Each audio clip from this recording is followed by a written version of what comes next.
You never planned to become someone's whole world. But if your dog does these 5 things, that is exactly who you have become. Not their owner, their parent. And not as a sweet figure of speech. As attachment, in the literal sense, scientists mean it. The same test built to measure how a human infant bonds to a parent has been run on dogs, and they pass it the way a child does. Leaning on you as their secure base, the one fixed point the entire world gets measured against. This is not about spoiling them. It is about a bond that turns out to be built the very way parenthood is built. You did not train this into them. You did not earn it with treats. It is simply what they quietly decided you were. 5 behaviors. Watch for number 3. It is the one that shows up in your dog's body the same way it shows up in a brand new parent's. Here is the first one. Before your dog decides whether the strange new thing in the room is safe, they do not study the thing. They study you. Researchers have a name for it: social referencing. In a 2012 study, dogs were brought into a room with a sudden, whirring object, an electric fan with plastic ribbons snapping off it, and the owner was told to send one of 2 messages using only voice and face. When the owner leaned toward the fan and spoke in a warm, bright tone, most dogs read that face, took the cue, and edged toward the very thing that had just startled them. When the owner recoiled and spoke fearfully, the dogs hung back and stayed close. The dog was barely reacting to the fan at all. It was reading you and borrowing your verdict. Scientists call that first glance the referential look, and it is the exact move a human baby makes at the edge of a visual cliff. The baby reaches the drop-off, hesitates, and turns to check the parent's face. A smile, and they crawl across. A look of fear, and they freeze. Same ancient circuit, different species. Think about the last time the vacuum roared awake, or a stranger knocked hard at the door. In the half-second before your dog flinched or shrugged it off, their eyes flicked to your face, checking whether your shoulders stayed soft, whether your breath stayed even. You are the weather report they consult before deciding if a storm is really coming. A firework cracks somewhere outside, and before the flinch has even finished, they have already found your eyes across the room. So no, they are not simply watching the world. They are watching you read the world for them, and handing a bigger creature the job of deciding what is safe. That is the very first thing a child ever does with a parent. Number 2. Give your dog a problem it genuinely cannot solve. And it does something quietly astonishing, something a wolf raised in the very same living room will never do. It stops, and it turns around to find your eyes. In a 2003 study, dogs and hand-raised wolves were trained on a simple task: work the container, earn the food. Then the researchers rigged it, sealing it so the task became impossible. The wolves did what a wild animal does. They kept attacking the problem, harder and harder, all muscle and focus, never once glancing up. The dogs tried too. And then, within seconds, they broke off and looked back at their human's face. That backward glance is almost absent in a wolf. It appears to have grown in dogs across thousands of years of living pressed up against us. Think about what that trait really means. The wolf is the more independent animal, more capable on its own. The dog gave up a slice of that self-reliance for something else entirely, a partner it is allowed to ask. And it is not only looking. Dogs will actively bring you the problem. There is a whole behavior researchers have documented called showing. The dog gets your attention, then leads you back to the thing it needs, glancing between you and the target until you understand. You have watched all of this without naming it.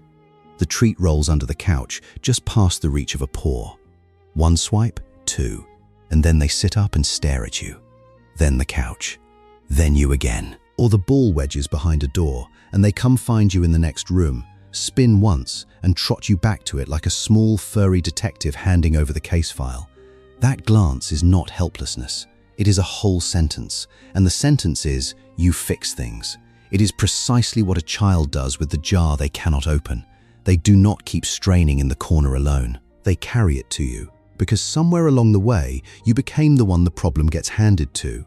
If you have ever caught your dog turning to you like that, like you are the one who fixes things, do one small thing and tap like on this video. Not for me. It tells YouTube to carry this to other people raising a dog who looks at them the very same way. Then stay close, because number 3 is where the sweetness turns into chemistry. Number 3. The one I told you to watch for. There is a specific look, soft, steady, held a beat longer than it needs to be. And when it happens, something measurable is moving in both of you at the very same moment. In 2015, a study published in the journal Science did something simple and quietly stunning. They had dogs and their owners sit together and gaze at each other, and they measured a hormone called oxytocin, the one that floods a body during bonding, during a hug, during breastfeeding. When the dog and the owner held a long mutual gaze, oxytocin rose in both of them at once, and it built on itself. The more the dog gazed, the more oxytocin was released in the owner. The more oxytocin in the owner, the warmer they were with the dog, which lifted the dog's oxytocin in turn. A loop, winding the two of them tighter with nothing but a look. Here is the part that lands in the chest. That is the same oxytocin loop that ties a human mother to the newborn she cannot stop staring at. It is the biology of a parent leaning over a crib. Not a metaphor for it, but the same molecule, the same feedback, the same quiet rewiring that fires the first time a baby is laid against a mother's chest. And the researchers believe that somewhere across thousands of years beside us, dogs slipped into that ancient channel. The one that, in the wild, is reserved for a mother and her pup. It is one study, and it is gaze only, so hold it gently. But that finding keeps surfacing, again and again. You already know the moment, even if you never had the words for it. You glance over for no reason at all, and they are already looking at you. Neither of you looks away. The television blurs, the room goes quiet, and you feel it. That soft pull behind the ribs you have never quite been able to name. Or it is late, the house dark, and in the last strip of light you catch two eyes open at the foot of the bed, fixed on you. Not asking for anything, just watching over you, just keeping you. Or you are sick on the couch, wrung out and useless, and they will not leave the room. They fold themselves against your hip and keep one eye cracked open, standing a watch that no one ever asked them to stand.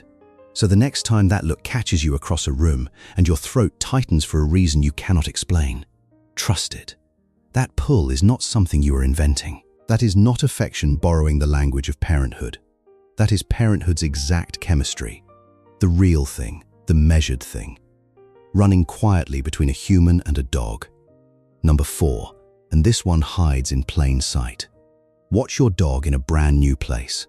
How far they wander has almost nothing to do with the place, and almost everything to do with where you are standing. Scientists borrowed a tool for this called the strange situation. The exact procedure built decades ago to measure how a human infant attaches to a parent. You put the pair in an unfamiliar room. You watch what the little one does when the parent is there, what happens when the parent slips out, and how they react when the parent comes back. Run a dog through that same procedure, and the pattern is unmistakable. With you in the room, the dog explores more, plays more, ventures further. The moment you step out, the play drains away. They go to the door, they wait, they deflate. And when you return, they light up and reorganize the whole room around you again. A team led by Topál first adapted that infant test to dogs back in 1998, and the work that followed confirmed it. You are your dog's secure base. Not the walls, not the toys. You. Picture the new park, new grass, 100 new smells rushing in at once. Your dog trots out 3 feet, glances back to find you on the bench, and only then pushes out to 10. Or take them into a vet's waiting room, all strange floors and strange dogs, and watch them plant themselves against your leg and read the whole place from there. Same dog, same body. The only thing that ever changed is the distance between them and you. The leash of your presence is longer than any leash on your wrist, and it stretches exactly as far as they can still feel you behind them. So when your dog ranges out and keeps checking back over its shoulder, do not read it as clinginess or nerves. Read it for what it actually is. You are not the place they stay. You are the place they leave from, and the only reason they are brave enough to go at all. And number 5. This is the one that turns everything you just heard from sweet into permanent. A wolf pup grows up and leaves. As it matures, it disperses from its parents, ranges out to claim its own territory, and becomes an adult that no longer needs the ones who raised it. That is the normal arc of nearly every mammal on Earth. You grow up and you grow away. The bond that raised you is supposed to dissolve on purpose so you can leave and build your own. Your dog will never do that. Not because it cannot, but because of what domestication quietly did to it. Biologists have a word for it: paidomorphism. the staying young. Somewhere on the long road from wolf to dog, our dogs were left carrying the behaviors of a puppy straight into old age. The face licking a wolf pup aims at its mother's mouth, the whimpering and wiggling for your attention, the play that never fully switches off, not even at 12 years old, and above all, that turning to you for help and for comfort. The exact thing a wild adult grows out of, and a dog simply never does. Now, scientists still argue about how and why this happened. How much was selection? How much was development? And I want to be honest that the debate is real. But the behavior itself is not in question. The grown wolf outgrows its parents. The grown dog spends its whole life never outgrowing you. And you have seen the far end of it. 14 years old now, grey settling into the muzzle, slower to rise, slower on the stairs. And still, they find your feet when the thunder rolls in, pressing close the way they did as a shaking 8-week-old puppy. Still, they wait at that window at the hour you always come home, ears lifting at the sound of your car, exactly as they have since the first week you brought them home. The body ages, the joints stiffen, but the puppy who imprinted on you, who decided you were the one, that puppy never leaves. It is still in there, still looking up at you like you hung the moon. You will catch them dreaming some afternoon, paws twitching, and wonder if they are still chasing something from back when they were small enough to hold in 2 hands. And when you say their name across a crowded room, that grey head still lifts first, before anything else in the world gets a turn. So here is the whole truth of it, the thing underneath all 5. Every other animal grows up and grows out. Yours grew up and stayed. It stayed not because it could not survive without you, and not because it never had the chance to go. It stayed because, in the deepest wiring it has, you became the one thing it was built never to walk away from. Every other creature leaves home. You decided you were home, and then it never left. You did not adopt a pet that slowly grew into a companion.